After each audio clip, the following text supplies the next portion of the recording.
Hello students, हमने कल electricity में चार्ज और मोशन ऑफ चार्ज के बारे में बताया था। आज हम इंटेंसिटी ऑफ इलेक्ट्रिसिटी के बारे में बताएंगे।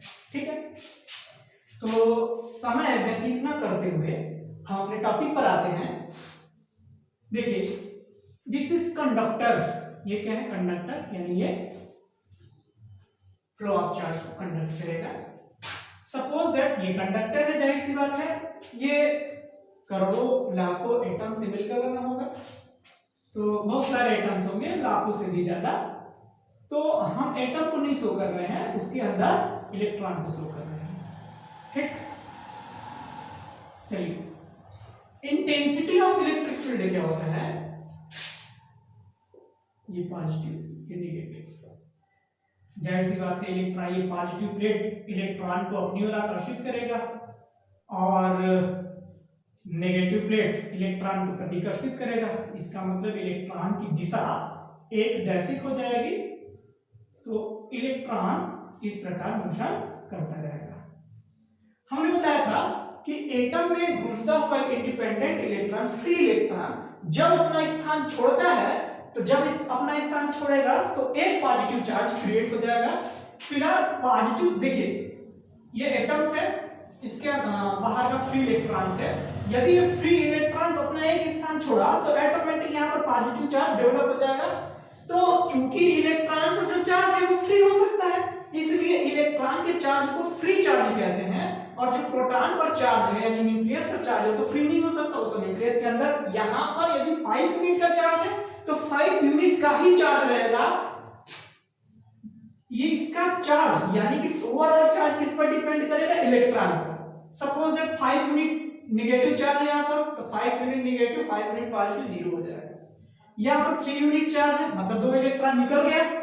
5 इलेक्ट्रॉन थे, 2 इलेक्ट्रॉन निकल गया, तो 3 नेगेटिव चार्ज है, तो 3 नेगेटिव चार्ज, 5 पॉजिटिव चार्ज, तो इसका मतलब ओवरऑल मिलाकर 2 positive charge. Suppose that electron और आ गया, तो इसका मतलब पहले 5 यूनिट था, 7 यूनिट हो गया, तो 7 माइनस इलेक्ट्रॉन मतलब negative charge 7 unit, positive charge 5 unit, overall मिला करके -2 चार्ज क्रिएट हो गया। तो इसका मतलब प्रोटॉन के चार्ज में कोई परिवर्तन नहीं हो रहा है। प्रोटॉन का चार्ज किस पर डिपेंड है, यानी ओवरऑल चार्ज किस पर डिपेंड है? इलेक्ट्रॉन के चार्ज। तो जाहिर सी बात है कि इस चार्ज को हम बद्ध चार्ज बोलेंगे और इस चार्ज को हम फ्री चार्ज बोलेंगे, जो इलेक्ट्रॉन पर है।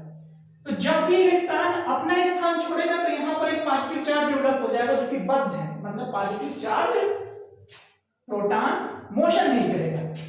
तो यहां पर पॉजिटिव चार्ज क्रिएट हो गया, सपोज दैट। अब यहां चूंकि ये पॉजिटिव चार्ज है, ये नेगेटिव चार्ज है, ये नेगेटिव चार्ज पॉजिटिव चार्ज यानी एक दूसरे को आकर्षित करेगा। तो चूंकि पॉजिटिव चार्ज तो अपने स्थान पर ही रहेगा, नेगेटिव चार्ज पॉजिटिव चार्ज की ओर, यानी इलेक्ट्रॉन पॉजिटिव चार्ज की ओर चला जाएगा। तो ये इलेक्ट्रॉन अपना स्थान छोड़ा, तो इसका मतलब यहां पर पॉजिटिव चार्ज, फिर ये इलेक्ट्रॉन इस पॉजिटिव चार्ज की ओर आकर्षित होगा, तो ये भी अपना स्थान छोड़ देगा, तो यहां पर पॉजिटिव +1 यूनिट का charge.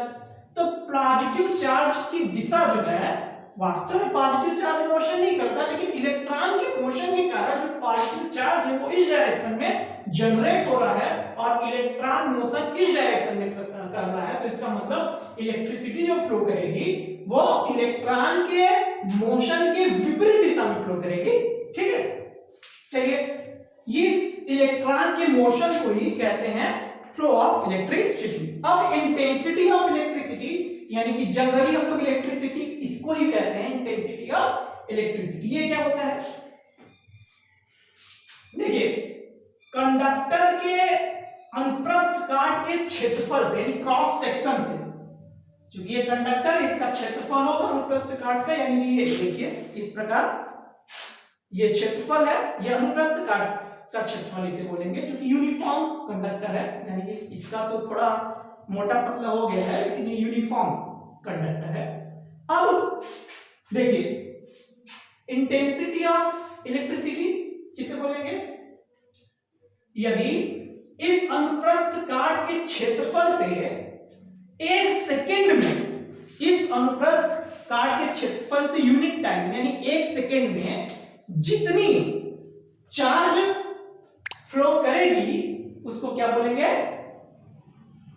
Intensity of electric field, यानी इस अनुप्रस्थ काट के क्षेत्रफल से यूनिट टाइम में, यूनिट टाइम 1 मिनट भी हो सकता है, 1 सेकंड भी हो सकता है, 1 घंटा भी हो सकता है, तो जो आप पर डिपेंड करता है क्या लेते हैं। तो यूनिट टाइम में जितना चार्ज फ्लो करेगा इस अनुप्रस्थ काट के क्षेत्रफल से, उसको क्या बोलेंगे, intensity of electric field. Suppose that कि टी टाइम में चार्ज क्यू फ्लो कर रहा है, टी टाइम में चार्ज क्यू फ्लो कर रहा है, तो यूनिट टाइम मतलब वन टाइम, यूनिट टाइम में कितना फ्लो करेगा, क्यू अपॉन टी। तो यही क्यू अपॉन टी क्या है, इंटेंसिटी ऑफ इलेक्ट्रिक फील्ड, और इसको आई से डिनोट करते हैं, I is equal to Q upon T. और एसआई सिस्टम में जो इंटेंसिटी ऑफ इलेक्ट्रिसिटी जो होती है, इंटेंसिटी ऑफ इलेक्ट्रिसिटी, हमने फील्ड कहीं पर बोल दिया था, ध्यान नहीं दिया, इंटेंसिटी ऑफ इलेक्ट्रिसिटी उसका जो यूनिट होता है वो क्या होता है, एम्पियर, यानी कि कूलाम पर सेकेंड, इसको बोलते हैं एम्पियर। ठीक है, फिर से देखिए, एकांक समय में कंडक्टर के क्रॉस सेक्शन के क्षेत्र, यानी क्रॉस सेक्शन से हम बोल सकते हैं, एकांक समय में क्रॉस सेक्शन से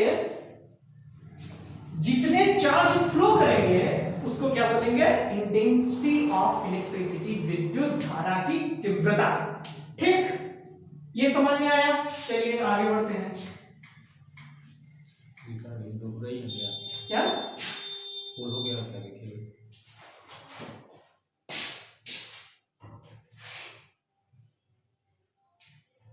सही तो है, सही। चलिए अब सबसे पहले पोटेंशियल डिफरेंस देखिए, पोटेंशियल डिफरेंस क्या होता है, यहां पर इलेक्ट्रॉन है, फिर वही बात, यहां इलेक्ट्रॉन है,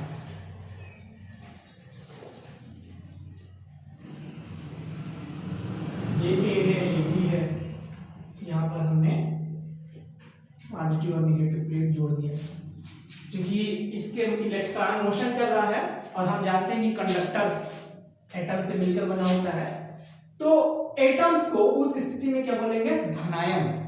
एटम्स को क्या बोलेंगे, धनायन, क्योंकि वो अब एटम नहीं रहा, एक इलेक्ट्रॉन उसमें से निकल गया तो पॉजिटिव चार्ज क्रिएट हो गया, तो इस कारण से बोलेंगे एटम को एटम न बोल करके धनायन बोल सकते हैं। तो इलेक्ट्रॉन मोशन कर रहा है, पॉजिटिव और नेगेटिव प्लेट लगा देने पर इलेक्ट्रॉन मोशन करेगा, एक स्थान से दूसरे स्थान तक जाएगा, तो इसके मार्ग में धनायन भी होंगे, यानी एटम्स भी होगा, और ये जो इलेक्ट्रॉन है उन एटमों से टकराएगा तो जाहिर सी बात है उसकी स्पीड कम होगी। ठीक, लेकिन फिर भी यदि हम इस इलेक्ट्रॉन को एक एंड से दूसरी एंड तक पहुंचाएंगे तो कुछ न कुछ एनर्जी लगेगी, कुछ न कुछ एनर्जी ये लगाएगा। ठीक है, समझ रहे हैं। यदि इलेक्ट्रॉन इन सभी एटम से टकराया, इसके मार्ग में आने वाले एटम से टकराया, फिर भी वो एक स्थान से दूसरे स्थान तक जा रहा है, तो कुछ न कुछ वो कार्य कर रहा है, कुछ न कुछ ऊर्जा का ह्रास हो रहा है। तो क्या होता है पोटेंशियल डिफरेंस, यानी यूनिट चार्ज को एक एंड से दूसरे एंड तक, यानी यूनिट चार्ज को एक सिरे से दूसरे सिरे तक फ्लो करने में जितनी ऊर्जा की खपत होती है उसको क्या बोलते हैं, पोटेंशियल डिफरेंस।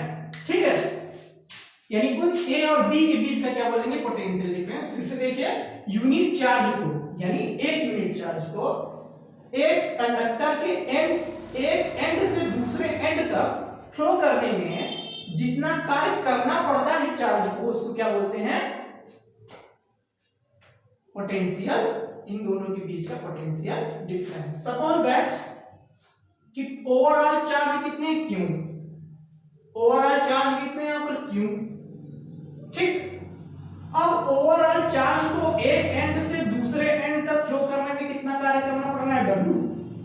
ठीक है, हमने क्या बोला, यूनिट चार्ज को एक एंड से दूसरे एंड तक फ्लो करने में जितना कार्य करना पड़े उसको क्या बोलते हैं, पोटेंशियल डिफरेंस। तो पूरा चार्ज ओवरऑल क्यू है, क्यों चार्जों के द्वारा W वर्क किया जा रहा है एक एंड से दूसरे एंड तक पहुंचने में। तो एक यूनिट चार्ज के द्वारा कितना कार्य किया जाएगा, W upon Q, W upon Q। तो इसी W अपॉन Q को क्या बोलते हैं, पोटेंशियल डिफरेंस। और इस W अपॉन Q को किससे प्रदर्शित करते हैं, V से, यानी potential difference across A and B, V is equal to W upon Q। और इसका मात्रक जो होता है वो होता है जूल पर कूलम, जूल पर कूलम। इसका मतलब क्या होता है, जूल पर कूलम। चलिए ठीक है, अगले स्टेप में फिर बताया जाएगा आपको। टाइम मिनट का बना 11।